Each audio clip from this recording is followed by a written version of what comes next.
روح جسم میں ہے تو ہم انسان ہیں، اس لیے جسموں کی بھی بیماری ہے اور روح کی بھی بیماری ہے۔ جسم بیمار ہوتا ہے، اس کو بخار آتا ہے، اس کو کھانسی ہوتی ہے، اس کی آنکھیں دکھتی ہیں، اس کے پیٹ میں درد ہوتا ہے، آپ اس کا علاج کرتے ہو کیونکہ یہ جسم ہے، اور جسم بیمار ہوتا ہے تو اس کا علاج ڈاکٹر کرتا ہے۔ جیسے جسموں میں بیماری ہوتی ہے ایسی روح کے اندر بھی بیماریاں ہوتی ہیں، اور روح کی بیماری یہ ہے کہ یہ آدمی ہم سے زیادہ ترقی کیسے کر رہا ہے، یہ آدمی ہم سے زیادہ پیسہ کیسے کما رہا ہے، اس آدمی کی عزت ہم سے زیادہ کیسے ہو رہی ہے، اس کو کیسے برباد کیا جائے، اس کو کس طریقے سے مٹایا جائے۔ اس کا حسد، اس کی دشمنی، اس کا کینہ، اس کا بغض، اس کا عناد ہم اپنے دل میں رکھ لیں، ہم اس سے ہاتھ بھی ملائیں، سلام بھی کریں اور اس کی نفرت اپنے دل میں رکھیں، یہ روح کی بیماری ہے۔ جسم کا علاج یہ ہے کہ بخار آئے تو پیراسیٹامول لے لو، الرجی ہو جائے، کھانسی آنے لگے، زکام ہو، بار بار چھینکیں آ رہی ہو تو مونٹارل سی لے لو، ڈولو لے لو، بخار کی صورت میں پیٹ میں درد ہو رہا ہے تو مفٹال اسپاس لے لو، ڈروٹل لے لو، ٹیبلٹ کھا لو، یہ تمام چیزیں جسموں کی بیماری کا علاج ہے۔ لیکن جب روح بیمار ہوتی ہے تو اس کا علاج بتایا ہے، استغفر اللہ ربی من کل ذنب واتوب الیہ، اے اللہ میری بخشش فرما، میری مغفرت فرما، اے اللہ میں تیری طرف رجوع کر رہا ہوں، ہر گناہ سے میں توبہ کر رہا ہوں۔ یہ روح کے اندر جب بیماری پیدا ہوتی ہے تو یہ اس کا علاج ہے۔ جسم بھی بیمار ہوتا ہے، روح بھی بیمار ہوتی ہے۔ میرے بھائیو، جسم کا علاج ڈاکٹر کرتا ہے اور روح کا علاج جناب محمد رسول اللہ حکیم الامت نے کر کے بتا دیا کہ جب روح میں بیماری پیدا ہو تو یہ کرو۔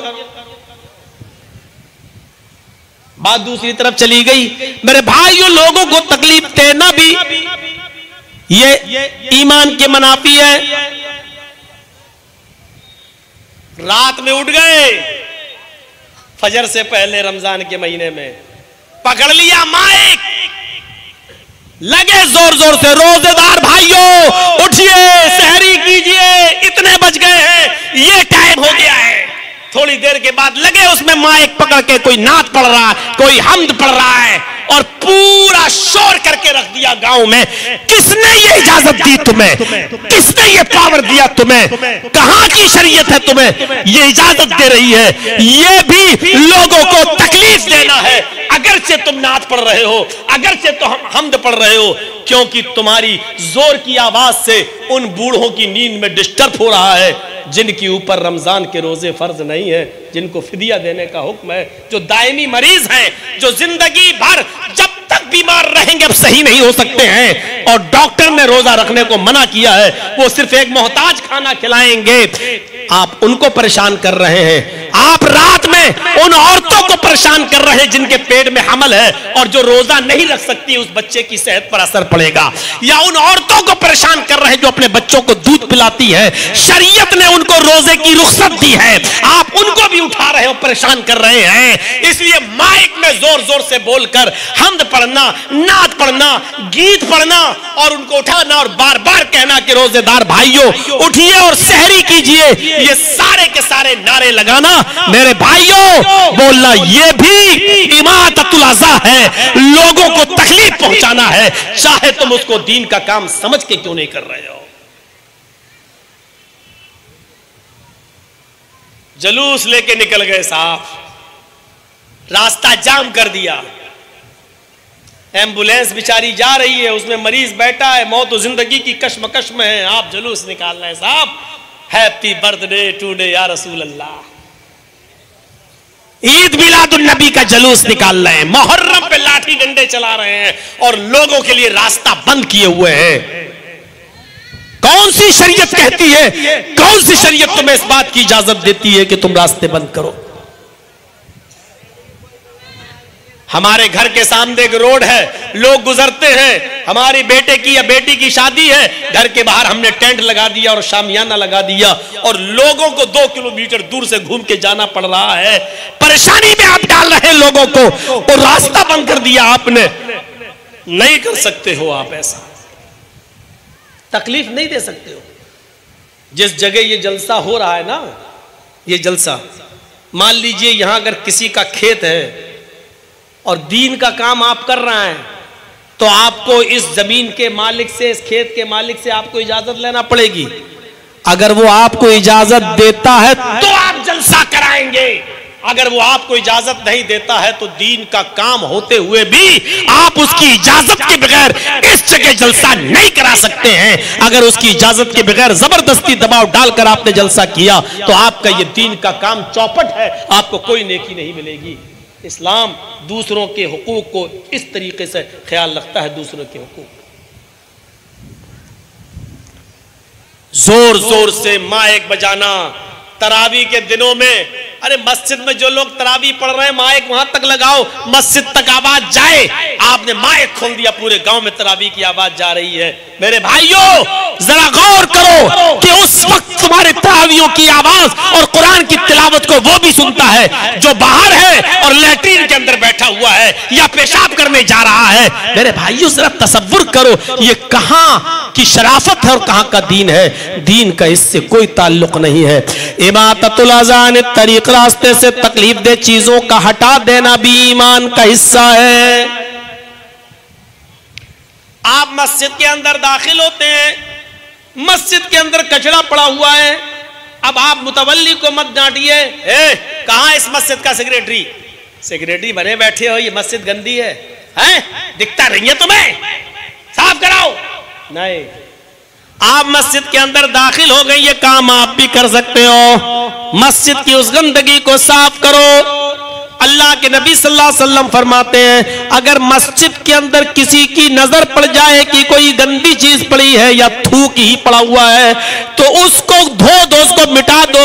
اس کا کفارہ یہی ہے کہ اس کو وہاں سے ختم کر دیا جائے. جس کی نظر پڑے وہ آدمی اس مسجد کی گندگی کو صاف کرے. یہ ہم سب کا کام ہے. ہمیں دین کی خدمت کرنا ہے. اس کے لیے ضروری نہیں ہے کہ ہم مدرسے کے سیکریٹری بنیں گے تبھی دین کی خدمت کریں گے، ہم مسجد کے سیکریٹری بنیں گے تب بھی دین کی خدمت کریں گے، ورنہ نہیں. یہ کام ایک عام مسلمان ہونے کی حیثیت سے بھی ہم اور آپ کر سکتے ہیں. تو دوسری چیز پر بس اتنی سی ٹپڑی کہ راستے میں تکلیف دہ چیز پڑی ہوئی ہے اس کو بھی راستے سے ہٹا دینا ایمان کا حصہ ہے. دو چیزیں بتا دیں. تیسری چیز پر میں آپ کا تھوڑا سا ٹائم لوں گا اس لیے کہ تیسری چیز کا تعلق مردوں اور عورتوں دونوں سے ہے.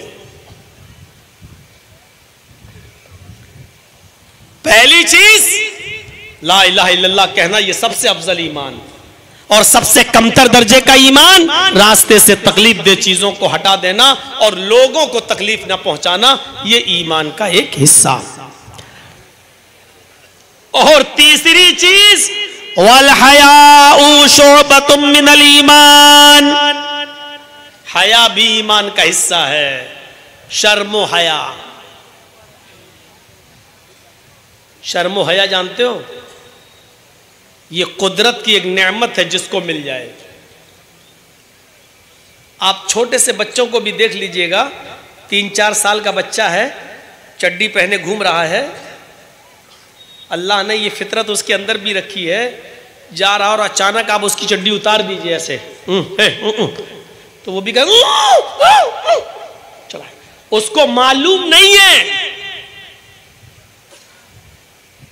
ہاتھ کھلا ہے، وہ سب کچھ صحیح، لیکن 3-4 سال کا بچہ کپڑا جیسی نیچے کا کپڑا اتاریں گے وہ ماریں گے بھی.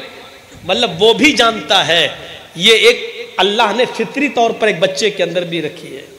کل مولود یولد علی الفطرہ فابواہ یحودانہ ویمجسانہ وینصرانہ. ہر بچہ دین اسلام کی فطرت پر پیدا ہوتا ہے. یہ تو اس کے ماں باپ ہیں جو اس کو یہودی بنا دیں، عیسائی بنا دیں، مجوسی بنا دیں. میرے بھائیوں بچوں میں بھی یہ فطرت ہوتی ہے، بچوں میں یہ فطرت دیکھی گئی. لیکن بڑے بڑے عمر کے لوگوں میں 20 سال 22 سال 25 سال کے نوجوانوں میں یہ چیز دیکھی گئی کہ وہ کنووں کے پاس جائیں گے تو انڈر ویئر پہن کے نہا رہے ہیں، لنگوٹ پہن کے نہا رہے ہیں، گھٹنا کھلا ہوا ہے. یعنی ان کے اندر سے شرم و حیا نکل چکا. ناف سے لے کر گھٹنے تک اتنا حصہ، یہ